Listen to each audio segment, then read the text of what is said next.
শিৱসাগৰৰ ডিমৌ আৰক্ষী থানাৰ অন্তৰ্গত লগুৱাবাৰীৰ ৩৭ নং ৰাষ্ট্ৰীয় ঘাইপথৰ ওপৰত নিশাৰ ৰাজমাই গৰু বজাৰত সিন্ডিকেট চলোৱাৰ বিৰুদ্ধে অভিযান। কেইজনমান যুৱকে গৰু কঢ়িয়াই অনা দুখন গাড়ীৰ পৰা নিশা প্ৰায় ২ বজাত টকা সংগ্ৰহ কৰি থকাৰ সময়তে স্থানীয় কেইজনমান যুৱকে হাতেলোতে ধৰিবলৈ সক্ষম হয়। ইয়াৰ পাছতে দুই পক্ষৰ মাজত বাকবিতণ্ডাৰ সৃষ্টি হয় আৰু ঘটনাস্থলীৰ পৰা অবৈধ সিন্ডিকেট চলোৱা যুৱক কেইজন পলাই যাবলৈ সক্ষম হয়।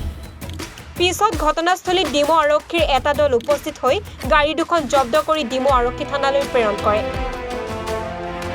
ডিমৌ আৰু ইয়াৰ দাঁতি কাষৰীয়া অঞ্চলত সঘনাই গৰু চুৰে দুখীয়া কৃষকৰ গৰু চুৰ কৰি তাণ্ডৱ সৃষ্টি কৰাৰ ঘটনা সংঘটিত হৈছে। ইপিনে প্ৰতিবাদত কিছুদিন পূৰ্বে ডিমৌ বিভিন্ন জাতীয় সংগঠন আৰু সাধাৰণ জনসাধাৰণে ৰাষ্ট্ৰীয় ঘাইপথ অৱৰোধ কৰি ডিমৌৰ ৰাজমাইত গৰু বজাৰত চলি থকা অবৈধ সিন্ডিকেট ৰাজ বন্ধ কৰা আৰু স্থানীয় আৰক্ষী প্ৰশাসনক গৰু চুৰ চিনাক্ত কৰি কৰায়ত্ব কৰিবলৈ দাবী জনাইছিল। ইয়াৰ পাছতো আজি তাৰিখলৈকে এটাও গৰু সিন্ডিকেট চলোৱা লোকৰ লগতে গৰু চুৰ চিনাক্ত কৰিব পৰা নাই। বৃহস্পতিবাৰে নিশা দুখনকৈ গৰু ভৰ্তি গাড়ীসহ অবৈধ গৰু সিন্ডিকেটৰ লগত জড়িত লোকক চিনাক্ত কৰি দিয়াৰ পিছত ডিমৌ আৰক্ষীয়ে কেনেধৰণৰ ব্যৱস্থা গ্ৰহণ কৰে সেয়া হ'ব লক্ষণীয়। হয়, যোৱাকালি ৰাতি প্ৰায় আপোনাৰ 1:40 মান বজাত এই লগুৱাবাৰী লক্ষ্মী মন্দিৰ সন্মুখত দোকান খুলি থকা অৱস্থাত মই তামোল খাব গৈছিলোঁ। তামোল খাবলৈ যাওঁতে তামোল খাই থকা অৱস্থাতে দেখিলোঁ গৰু সিন্ডিকেটৰ পাৰ্টীয়ে গৰু গাড়ী ৰখাই ধন সংগ্ৰহ কৰি আছিলে। মই তেনেকুৱাত আহি সুধিলোঁহি যে ইয়াত কি হৈছে বুলি সুধোঁতে তেওঁলোকে কৈছে যে একো নাই হোৱা, তই কোন হয় ভিডিঅ' কৰিবলৈ।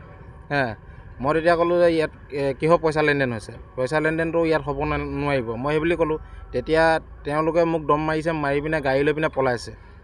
ৰাজা বৰা বুলি ল'ৰা এজন, তাৰপৰা গাড়ী লৈ পলাইছে আৰু তাৰপৰা মোক কৈছে মই আহি আছোঁ ৰ বুলি কৈছে। তাৰ পাছতে মই ড্ৰাইভাৰকেইজনক সুধিলোঁ যে ইয়াত কি হৈছে, কিহৰ পইচা লেনদেন হৈছে। তেতিয়া ক'লে যে আমি দুখন বলেৰো পাৰ হোৱাৰ বিনিময়ত 1500 টকা ইয়াত দি যাব লাগে। মই তেতিয়া ক'লোঁ কিহৰ পইচা দিব লাগে। নাই বোলে আগৰ পৰা দি আছোঁ তেওঁলোকে পাৰ কৰি দিয়াৰ বিনিময়ত আমাৰ পৰা পইচা লয়। তো সিমানখিনি ক'লে, কোৱাৰ পাছতে মই গাড়ী কাগজ পত্ৰ ক্লিয়াৰ আছেনে, তেতিয়া যিটো সুধিলোঁ তেতিয়া ক'লে যে গাড়ী কাগজ পত্ৰ আমাৰ ক্লিয়াৰ আছে। যদি গাড়ী কাগজ পত্ৰ ক্লিয়াৰ আছে ইয়াত কিহৰ পইচা দিব লাগে। তাৰ অলপ দেৰি পাছতে ডিমৌ আৰক্ষী গৈ পায়গৈ। পোৱাৰ পাছতে আৰক্ষীয়ে গাড়ীখন তাৰপৰা এৰিব বিচাৰিছিলে, কিন্তু মই যেতিয়া ক'লোঁ যে এইখিনি কমপ্লিট ভিডিঅ' কৰা আছে হেৰি কৰা আছে সেই বুলি কোৱাৰ পাছত গাড়ীখন থানালৈ লৈ আহে। যোৱা নিশা আচলতে আমি বিশেষ সূত্ৰে জানিব পাৰিছোঁ যে বৰডুমচাৰ পৰা দুটা DI গাড়ীত, এটা গাড়ীত 9টা গৰু আৰু এটাত 12টা গৰু আনি আমাৰ ডিমৌ ৰাষ্ট্ৰীয় ঘাইপথৰ কাষতে এটা ডে নাইট ধাবা আছে, তাৰ ওচৰতে আচলতে তাৰ আমাৰ লোকেল কেইজনমান সিন্ডিকেট লোকে এই গাড়ী দুটাৰ পৰা ৰখাই তেওঁলোকে পইচা লৈ থকা স্থানীয় যুৱকসকলে প্ৰত্যক্ষ কৰে আৰু তেওঁলোকৰ ভিডিঅ'ৰ সৈতে হাতে লোতে ধৰি যে কি কাৰণে সিন্ডিকেট কৰিছে সেই কথা ক'বলৈ যাওঁতে দুইটা পক্ষৰ মাজত অকণমান হতাহতি হয় আৰু এই গোটেই কথাখিনি ডিমৌ আৰক্ষী থানাক অৱগত কৰাৰ লগে লগে তাৎক্ষণিকভাৱে ডিমৌ আৰক্ষী থানাই ইতিমধ্যে দুটাকৈ গাড়ী তেওঁলোকে জব্দ কৰিছে আৰু ইয়াৰ তদন্ত চলি আছে। আমি অসম চাহ জনজাতি ছাত্ৰ সন্থা আৰু ডিমৌৰ যিমান জাতীয় দল সংগঠন আছোঁ সকলোৱে ইয়াৰ ওপৰত আমি প্ৰতিবাদ কৰি আহিছোঁ যে ৰাজমাইৰ ওচৰত থকা যিখিনি গৰু সিন্ডিকেট আছে এই সিন্ডিকেটবোৰ নাইকিয়া হ'ব লাগে। আৰু আমি ইতিমধ্যে দেখিবলৈ পাইছোঁ যে গৰু সিন্ডিকেট যিসকলে কৰিছে বা গৰু তেওঁলোকে যে অনা নিয়া কৰিছে তাত কোনো ধৰণৰ কেটেল পাৰ্মিটৰ ব্যৱস্থা নাই, কোনো ভেটেনেৰি নাই বা এতিয়ালৈকে সঠিকভাৱে গৰুৰ ৰচিদসমূহ আমি দেখিবলৈ পোৱা নাই। গতিকে এই ক্ষেত্ৰত জিলা প্ৰশাসন আৰু স্থানীয় প্ৰশাসনে গুৰুত্ব সহকাৰে লৈ এই বিষয়টোৰ ওপৰত হস্তক্ষেপ কৰি যিসকলে সিন্ডিকেট কৰিছে ইতিমধ্যে আমি কমপ্লেইনো দাখিল কৰিম, সেইসকলৰ ওপৰত কিন্তু কঠোৰ ব্যৱস্থা ল'বৰ কাৰণে আমি জাতীয় দল সংগঠনে আহ্বান জনাইছোঁ। আচলতে আমি ডিমৌৰ দল সংগঠনসমূহে যিটো দাবী আমি পূৰ্বৰ পৰা উত্থাপন কৰি আহিছিলোঁ যে ডিমৌ ৰাজমাইত যি এটা গৰু সিন্ডিকেট চক্ৰ আছে, যি সিন্ডিকেট চক্ৰই আচলতে গৰু গাড়ীসমূহ সৰবৰাহ কৰোঁতে তেওঁলোকে যে পইচা লোৱা এটা অভিযোগ আমি উত্থাপন কৰিছোঁ, সেইটো সত্যতা আচলতে প্ৰমাণ হৈছে। যোৱাকালি ৰাজমাই সমীপৰ গজালিত আচলতে দুখনকৈ গাড়ীত আচলতে গৰু অনা হৈছিলে আৰু আনি থাকোঁতে উক্ত স্থানত সেই গৰু সিন্ডিকেট চক্ৰ, যিটো ডিমৌৰ আমাৰ গৰু সিন্ডিকেট চক্ৰ আছে, চক্ৰটোৰ 2-3জন ল'ৰাই আচলতে গুণ্ডাগিৰি কৰি পেলাই গাড়ী দুখনৰ পৰা পইচা লোৱাৰ অভিযোগ উত্থাপন হৈছে। তাৰ ভিডিঅ' ইতিমধ্যে দেখা মানুহে আচলতে লগত ৰাখিছে আৰু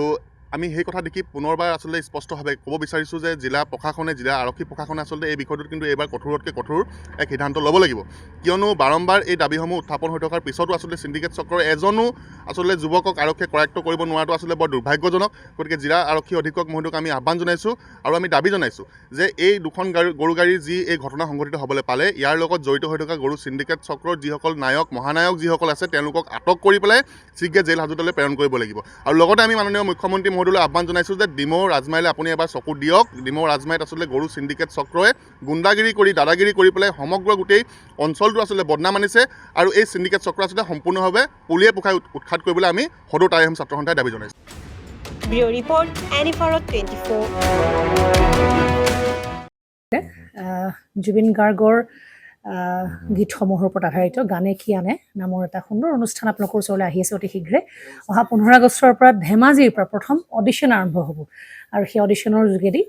বিভিন্ন কণ্ঠশিল্পীসকলে যিসকলে এই অনুষ্ঠানত যোগদান কৰিব বিচাৰে তেওঁলোকে এই অডিশ্যনৰ যোগেদি আগবাঢ়ি আহক আৰু